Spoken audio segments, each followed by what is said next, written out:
Allah bilsəydi, həmin orqanı yaratmazdı.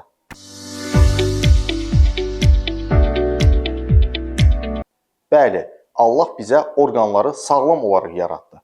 Lakin orqan xəstələndikdə, həyati təhlükə daşıdıqda biz həmin orqanı çıxartmaq məcburiyyətində qalırıq.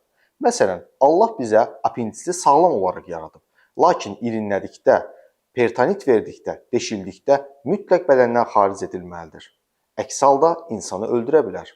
Öd kisədə daş, öd kisəni çürütdükdə, iltihablaşdırdıqda, şiddətli sancılar verdikdə mütləq orqanizmdən öd kisə ilə birlikdə xaric edilməlidir. Əks halda insan yaşaya bilməz.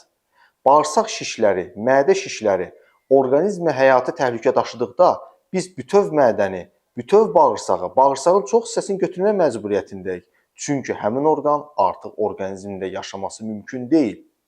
Piyələnmədən əziyyət çəkən insanlarda, yüksək çəkili insanlarda mədənin çox hissəsini götürməklə həmin insanın piyələnmə xəstəliyindən və piyələnmənin gətirdiyi xəstəliklərdən azad etməklə insanın yaşaması mümkündür.